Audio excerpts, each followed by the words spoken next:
Klebsiellas y otras especies de enterobacterias. Eh, el foco infeccioso principalmente es del tracto respiratorio, seguido por bacteremia, infección del tracto urinario y posteriormente piel y tejidos blandos y tracto gastrointestinal que reflejan más o menos una proporción igual, que es del 5 al 10%.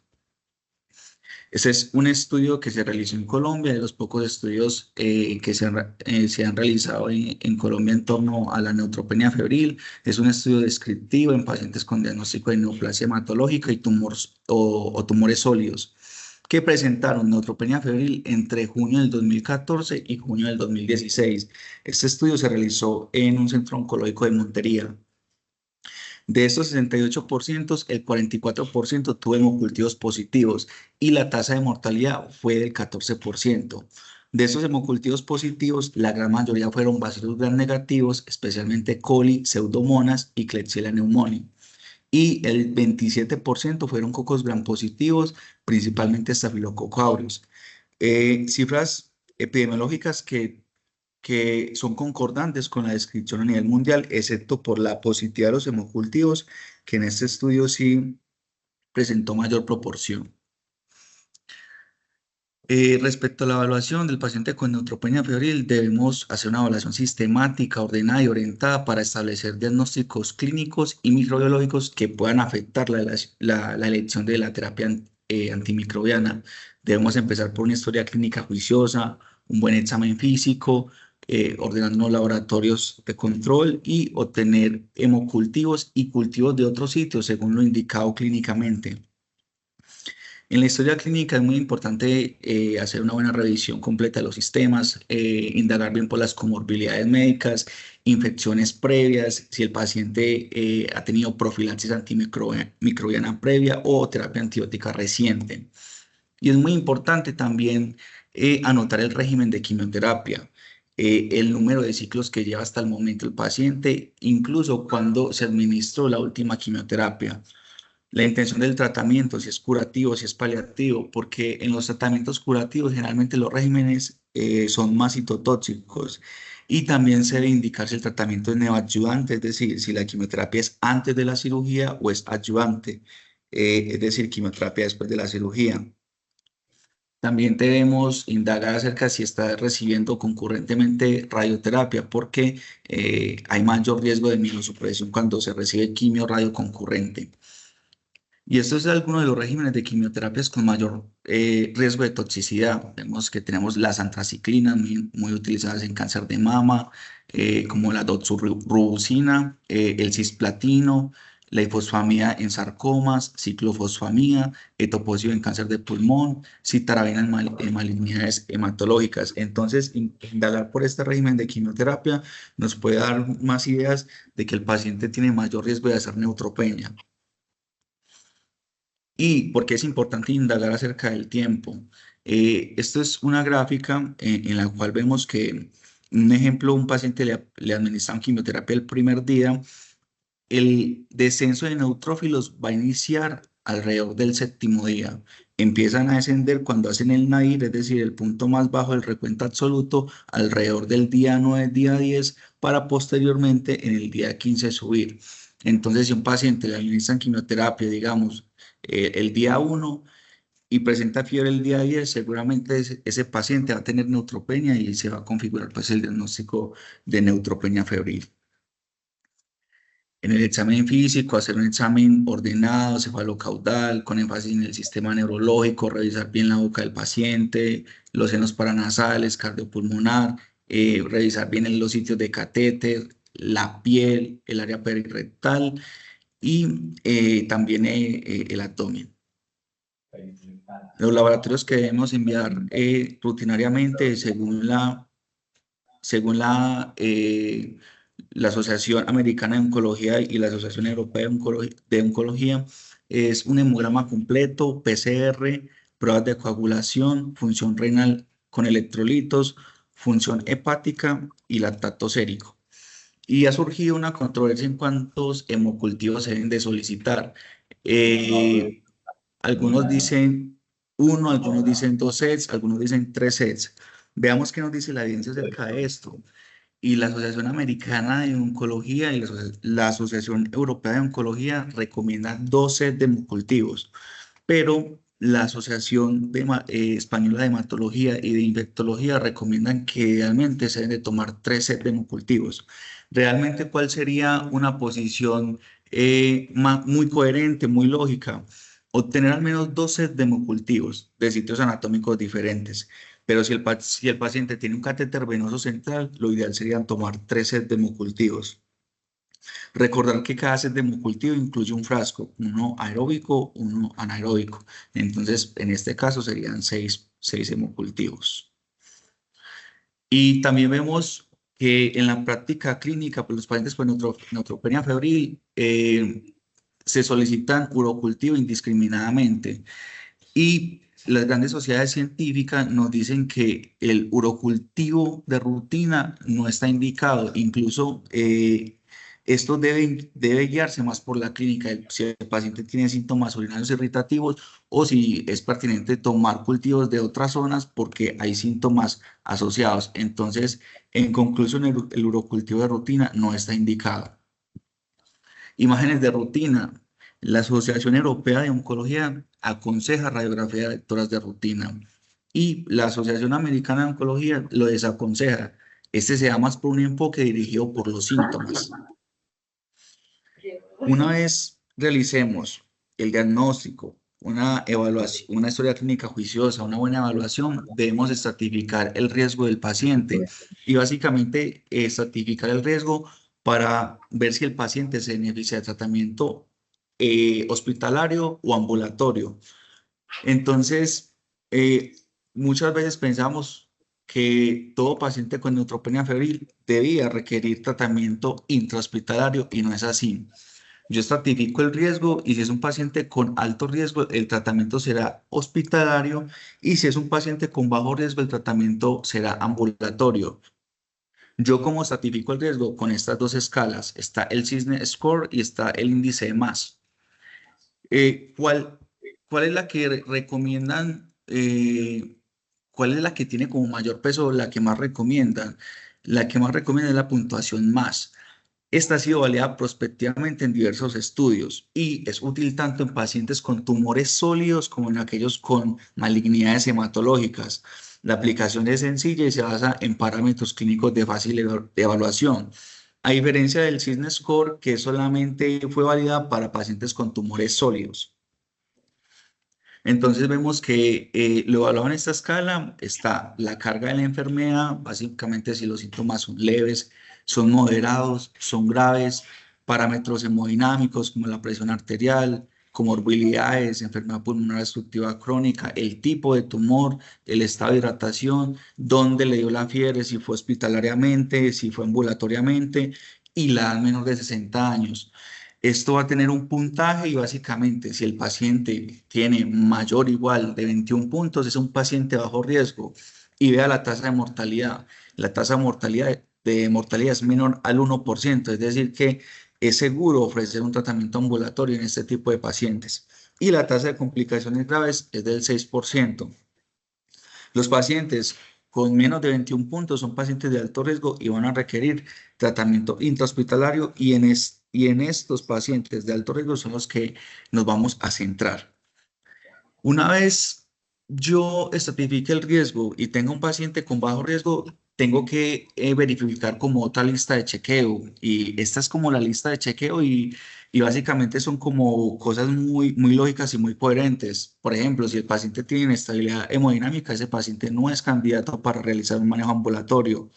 Si tiene una mucositis que interfiere con la deglución, probablemente los antibióticos va a haber problemas para la deglución y va a haber como alteración pues en un adecuado tratamiento. Si el paciente tiene síntomas gastrointestinales severos, si tiene infección del catéter, si tiene nuevos infiltrados pulmonares, si tiene una enfermedad pulmonar crónica que está afectando la función respiratoria, si presenta una infección compleja en el momento del diagnóstico, si precisamos insuficiencia hepática, insuficiencia renal o anemia trombocitopenia que requieran soporte transfusional. Si está alguno de estos presentes, así tenga un más de bajo riesgo, mayor o igual a 21 puntos, no va a ser candidato para el manejo ambulatorio y se va a ofrecer manejo intrahospitalario, perdón.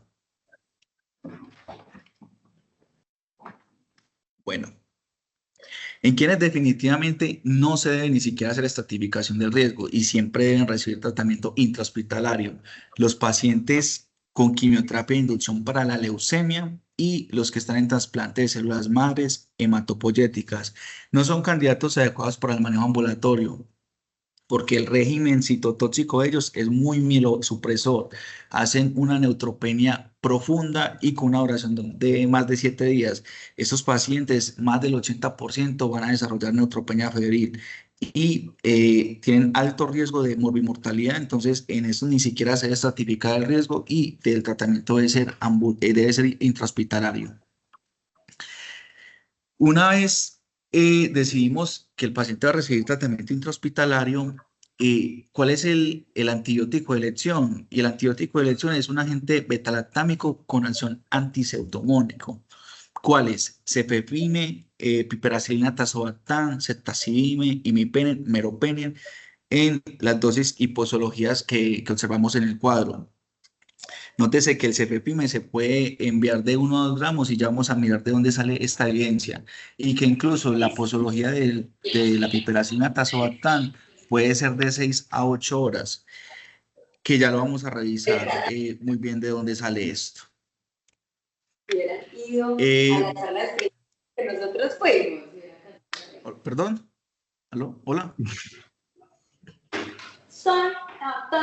Bueno, así. ¿pueden porfa apagar el audio? Bueno, ha surgido también la duda de que si es más efectivo dar una terapia combinada versus la monoterapia con los beta-lactámicos antiseudomónicos. Y bueno, ha surgido una duda en torno de si es más efectiva la terapia combinada versus la monoterapia con beta-lactámicos. Y aquí tenemos este estudio que es una revisión sistemática de la literatura en el cual incluyeron 71 ensayos publicados desde el año 1983 hasta el 2012.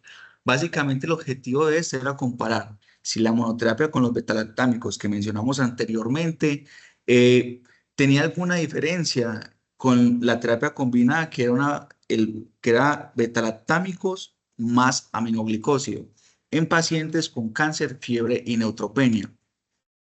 Nótese acá que la dosis del cefepime, incluso en los estudios, era de 1 a 2 gramos y con una duración de 2 veces al día. También había otro brazo de los estudios que la administraban 2 gramos 3 veces al día y, por ejemplo, en piperacilina tazobactam, algunos estudios lo utilizaban 3 veces al día. Estos son los medicamentos que se estudian en neutropenia febril y estos son los que se recomiendan.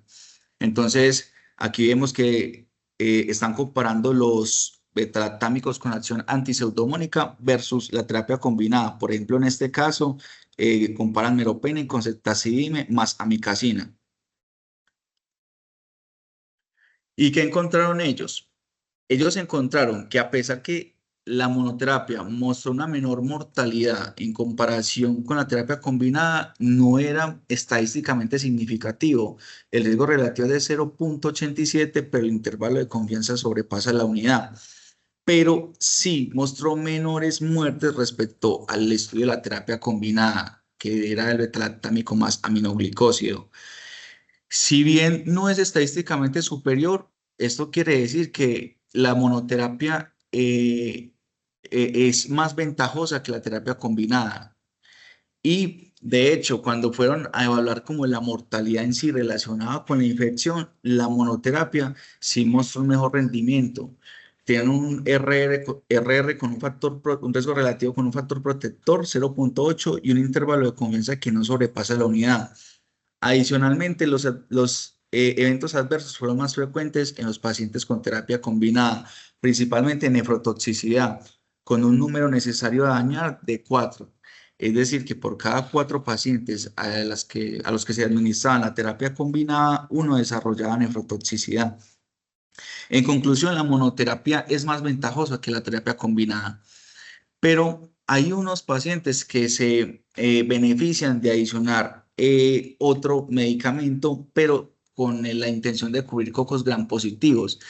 Y básicamente hay unas indicaciones precisas. Entonces, la pregunta principal es cuándo debemos adicionar vancomicina como parte del régimen de tratamiento. Y muchas sociedades científicas opinan cosas diferentes, pero básicamente aquí resumimos la gran mayoría de las indicaciones. ¿Cuándo debemos adicionar entonces vancomicina? Pacientes que presentan inestabilidad hemodinámica en cualquier momento, desde el diagnóstico o durante la monoterapia con betalactámicos, en cualquier momento que presente inestabilidad hemodinámica, se debe de adicionar la terapia con vancomicina. Si sospechamos infección relacionada con el catéter, si sospechamos una neumonía, que el agente etiológico sea estafilococo aureus, por ejemplo, en la radiografía de toras cuando se ven hematoceles, es importante iniciar la cobertura, ya que puede indicar de que el agente etiológico sea estafilococo aureus. Infección de piel y tejidos blandos, y cuando los hemocultivos, los preliminares, empiezan a crecer como cocos gram positivos, que están pues como en la espera de la tipificación. Ahí también es importante iniciar la cobertura con vancomicina. Y recordar la dosis. Se debe dar una dosis carga de 25 a 30 miligramos kilogramos y posteriormente continuar con una dosis de 15 a 20 miligramos kilogramos cada 12 horas. En el caso de que pues, el paciente sea alérgico a la vancomicina, podemos darle Linezolid si el foco infeccioso es de origen pulmonar, o daptomicina si es bacteremia. ¿Por qué la daptomicina no está indicada en neumonía? Porque está inactivada por el surfactante pulmonar y no consigue buenas concentraciones a este nivel. Bueno,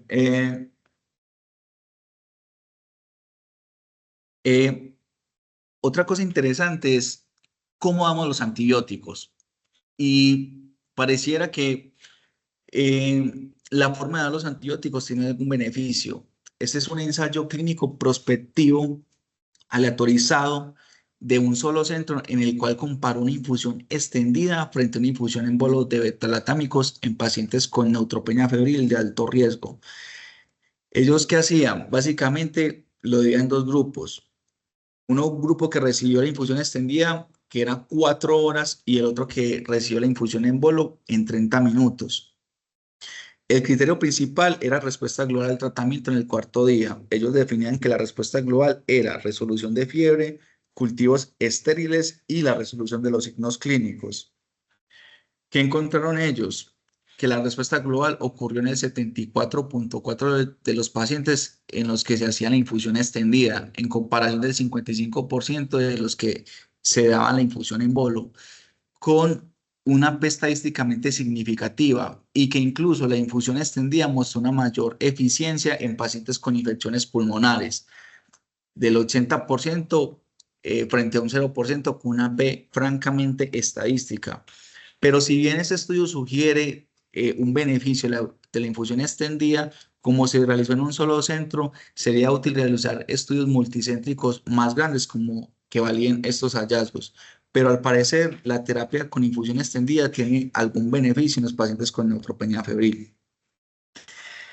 Y bueno, ¿cuál va a ser la evaluación del tratamiento en estos pacientes? Y aquí básicamente como lo podemos dividir en dos grupos: aquellos que se precisó la infección o se documentó clínica o microbiológicamente, y aquellos en los que no, que por términos prácticos los vamos a llamar fiebre de origen desconocido.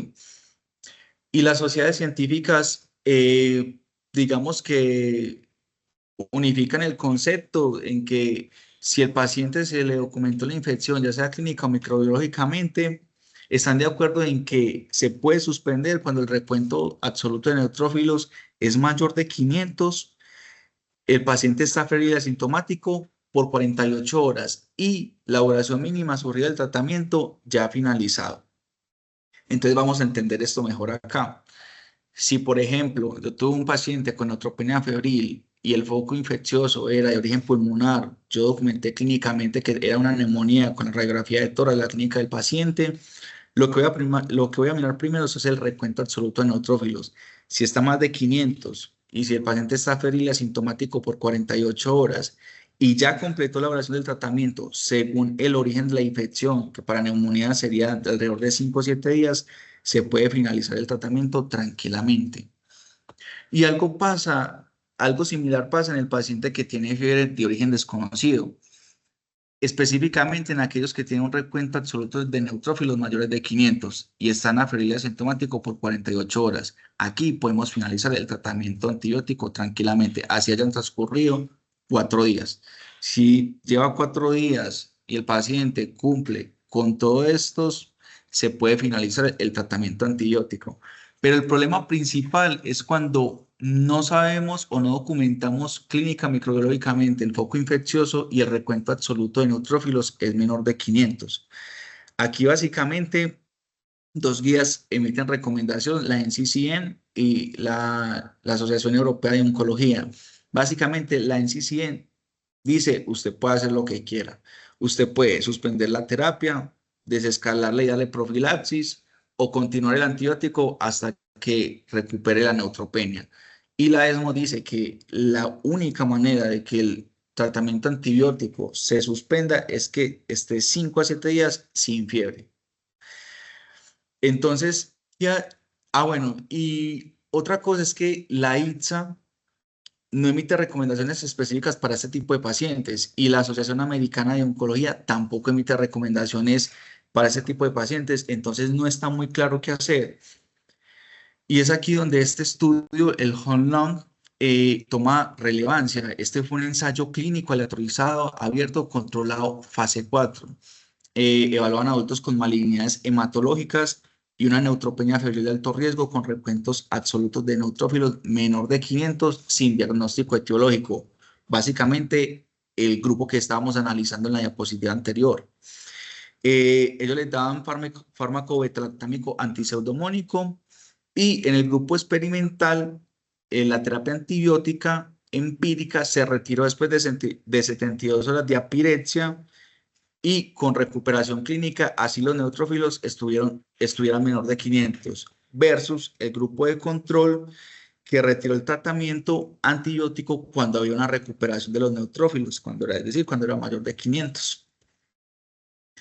¿Cuál fue el principal criterio? Fue el número de días libres de terapia antibiótica empírica. Y el resultado primario es que el grupo que recibió la terapia antibiótica empírica el grupo experimental fue significativamente mayor, 16 días versus 13 días, con una P estadísticamente significativa, lo que indica una reducción efectiva en el uso de antibióticos sin afectar la seguridad del paciente. Los resultados no mostraron que hubo un aumento significativo de las infecciones graves y tampoco de la mortalidad. Entonces, basado en este estudio, pareciera ser seguro de que el paciente con fiebre de origen desconocido, recuentos absolutos de neutrófilos menor de 500 y que permanezca febril asintomático por 72 horas, es seguro suspender la terapia antibiótica. También ha surgido una controversia acerca de los factores estimulantes de colonia. El factor estimulante de colonia básicamente lo que va a hacer es estimular la médula ósea para que produzca más granulocitos, entre ellos los polimorfonucleares como los neutrófilos. Y uno pensara, pues si pasa esto, no tendría un mayor impacto en las infecciones y mayor impacto en la mortalidad. Pero vemos que hay como resultados contradictorios y les traigo este estudio que es una revisión sistemática de la literatura y su objetivo básicamente era actualizar las guías de uso en pacientes con neutropenia febril y cáncer para proporcionar recomendaciones sobre cómo y cuándo administrarlo. Ojo, estamos hablando cuando el paciente ya tiene neutropenia febril. Y este estudio muestra que la mortalidad relacionada con la infección no fue estadísticamente significativo. No hubo una reducción clara de la mortalidad. Y los días la duración de los días de hospitalización, aunque tuvo una significancia estadística, fueron 5 días versus 7 días. La duración de neutropenia fue 2 días versus 3 días, con una significancia estadística. Pero las complicaciones médicas graves no hubo diferencia significativa. Entonces, basado en esto, ¿cuál es la recomendación de las diversas sociedades científicas? No lo recomiendan de forma rutinaria para el tratamiento de la neutropenia febril, pero lo consideran en aquellos pacientes que no responden a la terapia antibiótica y que están desarrollando infecciones graves como la sepsis. Tenemos básicamente dos, filgastrin, pefilgastrin, y la dosis del filgastrin generalmente se coloca 300 microgramos diarios y se va hablando del recuento de neutrófilos, y el perfilgastrin, que si son 6 miligramos subcutáneos, una dosis única.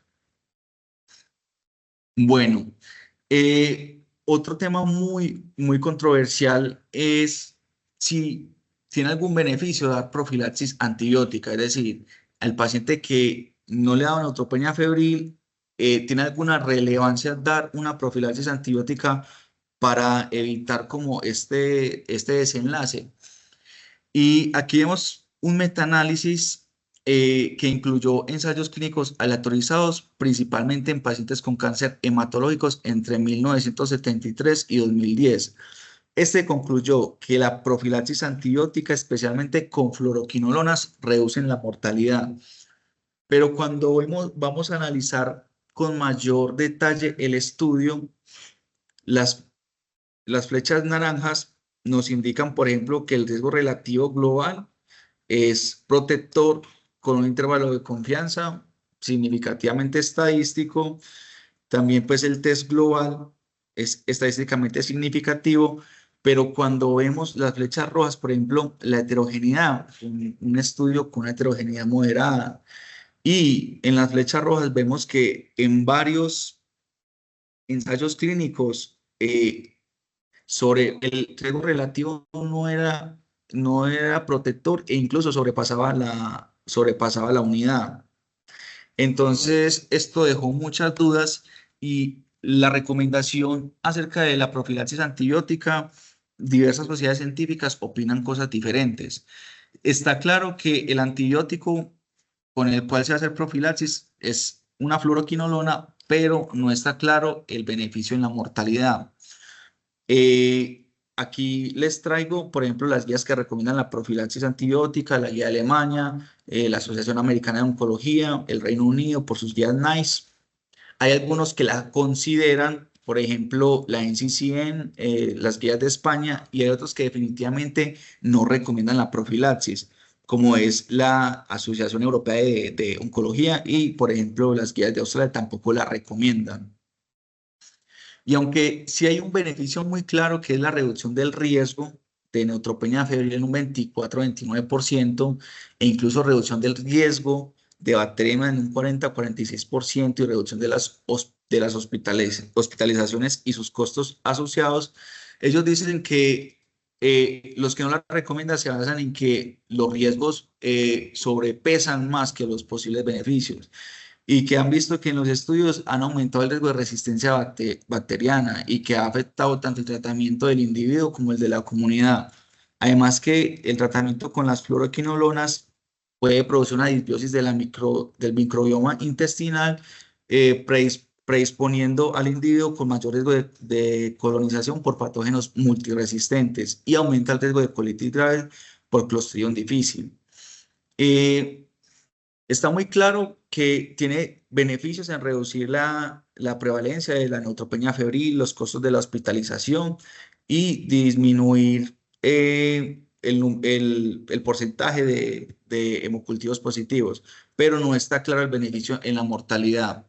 Esta está indicada básicamente en pacientes con alto riesgo. ¿Cuáles son los pacientes de alto riesgo? Pacientes con leucemia aguda, síndrome mielodisplásico, y aquellos receptores de trasplante de células madres hematopoyéticas, porque estos pacientes van a presentar mayor riesgo de neutropenia profunda y prolongada, porque son regímenes quimioterapéuticos muy agresivos. Y La quinolona que se recomienda es la levofloxacina a una dosis de 500 miligramos diarios. La duración generalmente es 7 días por ciclo y es justo antes del NAIR. Cuando les mostraba la gráfica de cuando comienza la reducción de el recuento absoluto de los neutrófilos y cuando empiezan a hacer el ascenso. El NAIR es justo más o menos en el día 9, en el día 10. Entonces, más o menos a partir de ese día se inicia el tratamiento antibiótico por 7 días por cada ciclo. Este es un dato sobre nuestro perfil de resistencia local de la E. coli a las fluoroquinolonas, principalmente la ciprofloxacina. Y vea que en nuestro medio no es despreciable la resistencia a quinolonas.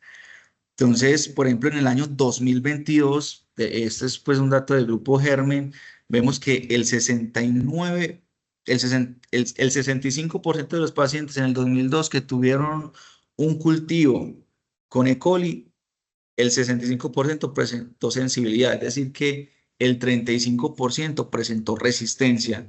Entonces, también es muy importante en el caso de que consideren utilizarlo conocer también el perfil de resistencia local. Finalmente, unas conclusiones, eh, creo que son las más importantes y los mensajes claves de la charla, es que la estratificación del riesgo es esencial para determinar si el tratamiento debe ser hospitalario o ambulatorio. El índice MAS es la herramienta más útil porque nos permite discriminar tanto a pacientes con tumores sólidos y malignidades hematológicas. Además, está respaldado por muchos estudios y validado también. La monoterapia con beta-lactámicos acción antisaldómónica ofrece mayores ventajas en comparación con la terapia combinada. Y la infusión extendida de antibióticos parece tener beneficios, aunque se requieren más estudios para confirmar su eficiencia.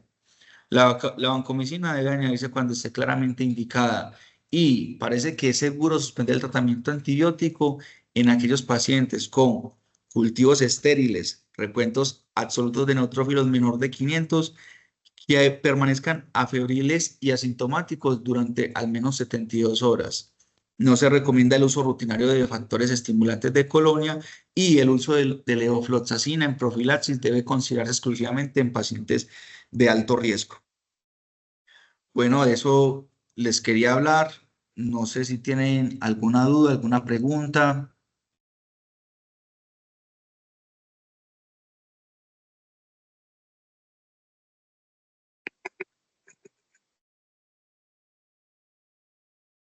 Hernán, buenos días, muy bien, muy buena charla, me parece que fuiste conciso y preciso pues en tus comentarios y en tu presentación. Eh, lo que mencionas, y aunque parece obvio, en neutropenia febril es importante hacer una historia clínica completa.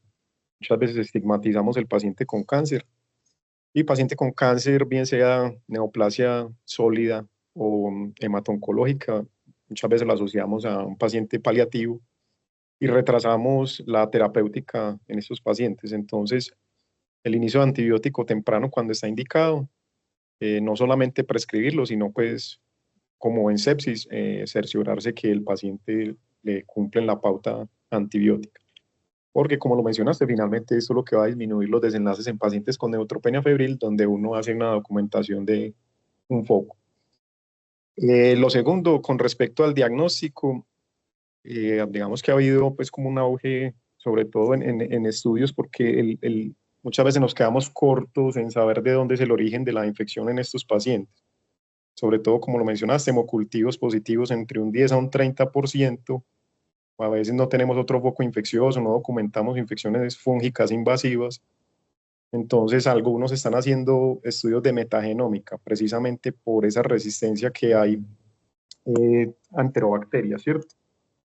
Entonces, algunos hacen estudios de metagenómica, bien sea en un hisopado rectal, para valorar si hay riesgo de enterobacterias productoras de carbapenemasas y ahí hacerle estudios de metagenómica o metagenómica en plasma.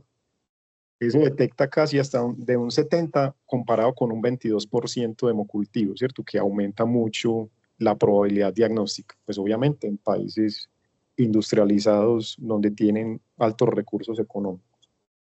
En nuestro medio, el factor estimulante de colonias, con las recomendaciones precisas que dijiste, aumenta los costos y no disminuye la mortalidad, disminuye días de estancia hospitalaria. Y con respecto a la profilaxis, no sé si miraste algún otro estudio. Como lo mencionaste, en nuestro medio hay alta resistencia a las quinolonas. Hay algunas otras poblaciones que están haciendo profilaxis con fosfomicina precisamente por esa resistencia que hay a enterobacterias. No sé si viste quizás alguna comparación. Sí, hay un estudio que compara las quinolonas versus la fosfomicina. Parece que la fosfomicina también tiene un resultado positivo en este tipo de pacientes, en que pues en nuestro medio la tasa de resistencia de E. coli a a la quinolona pues es altísimo, pues una tasa de resistencia alrededor del 35% según los datos del grupo Germen en el 2022.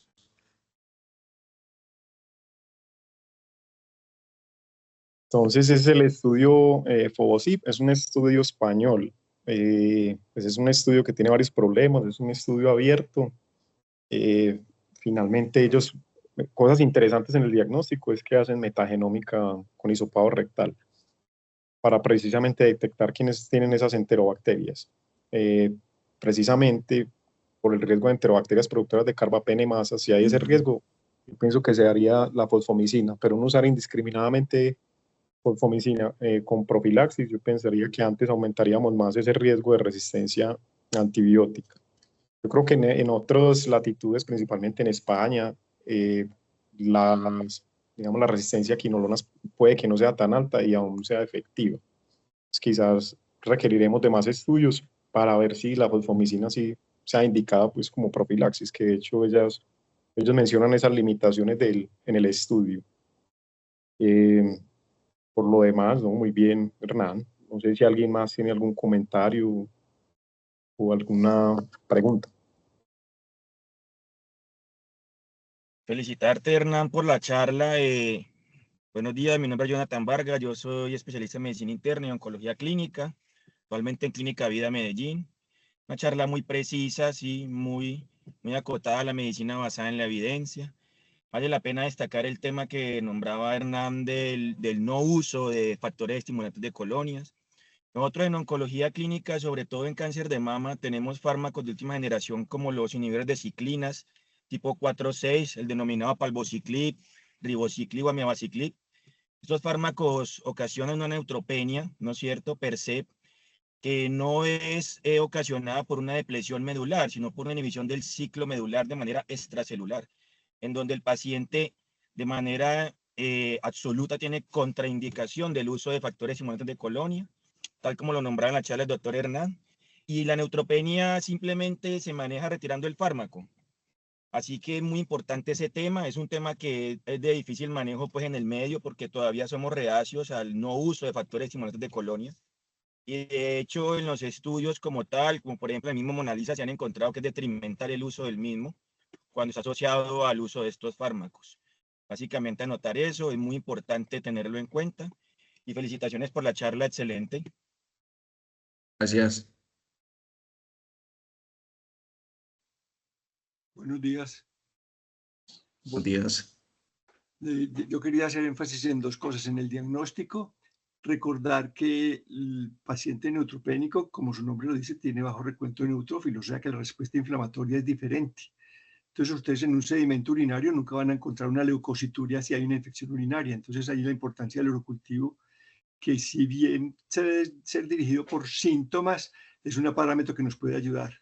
Segundo, el recordar que la placa de tórax es un examen que es muy pobre en estos pacientes. Entonces hay que recurrir, si hay algún síntoma respiratorio, a la tomografía de alta CAR, porque en el TACAR vamos a ver lesiones iniciales, sobre todo en Aspergillus, que es una de las causas grandes de infección micótica en estos pacientes. Y en cuanto a profilaxis, las fluoroquinolonas, ya lo dijeron ustedes, 35% de resistencia en la población general. Pero el paciente neutropénico ya tiene factores de riesgo para aumentar la resistencia, o sea que definitivamente las fluoroquinolonas no caben en nuestro país como profilaxis porque no tienen una resistencia que puede ser en estos pacientes neutropénicos mayor del 50%. Y por último, en profilaxis antimicótica, que es supremamente importante porque es causa de mortalidad en nuestro medio, es la profilaxis que siempre se ha hecho con fluconazol. La idea es hacerlo con posaconazol, como dijo el trabajo del New England Journal, el último que salió, porque nos va a cubrir también los mucorales. Y salió una revisión el mes pasado en el Clinical Infection Disease donde comparan la profilaxis con voriconazol, con posaconazol, mostrando que el voriconazol tiene menos efectos sobre mucorales. Entonces, vale la pena que revisemos si es sobre todo en pacientes de altísimo riesgo, como los pacientes con leucemia mieloide aguda y los pacientes con síndrome mielodisplásico, si justifica hacer esa profilaxis con posaconazol. Gracias. Muchas gracias. Respecto al urocultivo, muchas sociedades científicas no lo recomiendan de manera rutinaria, pero por ahí vi como un artículo que decía que estos pacientes no solamente hacían mucositis a nivel de, pues, como de la cavidad oral, sino que ellos también en la mucosa de la vejiga podían hacer mucositis y riesgo de translocación bacteriana. Y basado en esto, puede haber un beneficio del urocultivo. Y es una orden que, pues, por ejemplo, yo trabajé mucho tiempo en un hospital oncológico que muchas veces yo veía una orden muy famosa que se llama pancultivar y le toman hemocultivos y urocultivos así no tuviera síntomas urinarios. Y pues quisiera hacerle esta pregunta también a los profes y pues a usted también, doctor Carlos. Eh, ¿Usted solicita urocultivo en un paciente que no tenga síntomas y pues esté en el contexto de una neutropenia febril? La idea es que uno tiene que tomar los exámenes, pero no siempre los exámenes van a dirigir la terapia. Es decir, en un paciente ambulatorio que está en buenas condiciones, obviamente que si no hay síntomas no, pero un paciente hospitalizado que tiene alto riesgo, que es difícil aclarar, como vos lo dijiste al principio, es muy difícil aclarar la fuente de la infección. Sí. Por lo menos con un urocultivo puede que no nos diga que tiene infección urinaria o que sea el foco de infección, pero sí nos puede guiar si no tenemos otra fuente de infección en alguna manera, sobre todo por lo que les digo, porque no siempre uno tiene.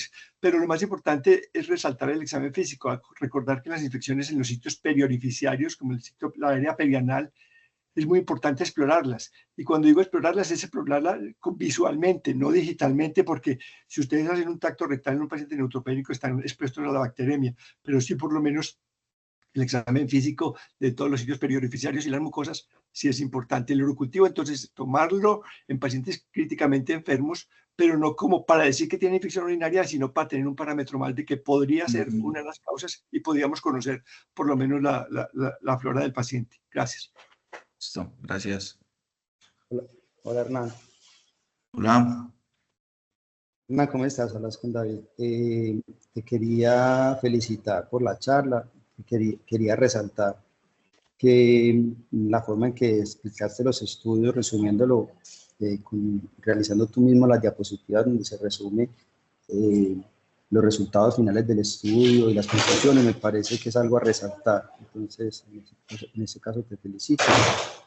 Y también por el tiempo, y para los R1 nuevos que vienen, yo creo que mira que hay invitados a hacer una charla de 55 minutos e invitar a sus especialistas, yo creo que no está bien, ¿cierto? Porque se deben de dar 20, 15 minutos para la discusión. Entonces, resalto también que te demoraste 40 minutos y si es necesario obviar cosas, ¿cierto?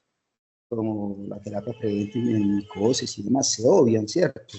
Pero sí respetar el tiempo y hacer una charla profunda como lo acabaste de hacer, omitiendo algunas cosas que desde el principio dijiste de que ibas a hablar.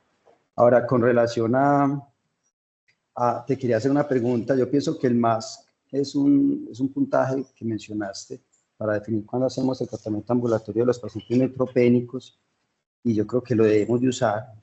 Yo he tenido pacientes hospitalizados con sinusitis aguda, una clara sinusitis o una amigdalitis, neutropénicos hospitalizados con antibiótico venoso, porque no le hemos dado de alta, ¿cierto? Yo creo que cuando la infección está clara, hay una clara infección y calculamos el MAX, el manejo debe de ser ambulatorio. Pero te quería hacer una pregunta. Si no tengo la infección demostrada y tengo un MAX que me da para manejarlo ambulatoriamente, tú le darías de alta al paciente y con qué antibiótico lo mandarías. Y la pregunta tiene truco, o sea, es difícil. ¿Listo? Y una vez te digo. Sí, pues ellos dicen que Tiene se truco puede, por lo que mencionaste del grupo Germen, ¿cierto? De las resistencias en la ciudad. Contanos, a ver. bueno, el paciente se podría dar de alta con tratamiento antibiótico oral y pues para poder darle de alta tiene que cumplir como ciertas características, tiene que pues tener una pues como acceso oportuno al sistema de salud, debe acudir a revisión entre las primeras 72 horas e incluso debe acudir si después del tercer día persiste con fiebre o hay unos síntomas nuevos. Y ese es el principal problema, por ejemplo, porque es que uno le, ¿qué dice por ejemplo, la ESMO, la Asociación Europea de Oncología? Dice, ese paciente se puede dar alta con amoxiclavulanato más quinolonas, pero ese es el problema en nuestro medio, que la tasa de resistencia es muy alta.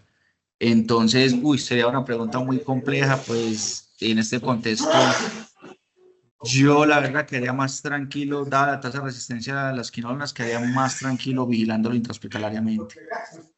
Exacto, o no, o tomemos una alternativa, Hernán, que puede ser utilizar las medicinas domiciliarias, ¿cierto? Entonces Ah, también sí, uno ve es una buena que el estrategia. paciente se queda acá y probablemente desde el primer día, desde las primeras 24 horas, se podría se podría haber realizado un trámite de medicina domiciliaria para solventar ese problema de la alta resistencia en la ciudad de quinolonas y amoxicilina clavolanato para gram negativos en un contexto de un paciente neutropénico donde uno no se la puede jugar, ¿cierto? Entonces, me parece muy buena tu respuesta y teniendo en cuenta la parte social y de acceso al sistema de salud, que también tenerlo en cuenta, pero esto no es para desestimular que no hagamos el más, hagámoslo y preguntémonos eso, ¿será que lo mandamos desde hoy mismo, así está en policlínica, y no lleve sino 4 horas de observación, mandémoslo para medicina domiciliaria? Pues es que la evidencia nos dice que lo podemos hacer, y más aún en un sistema de medicina domiciliaria, ¿cierto? O si tengo ya un cultivo claro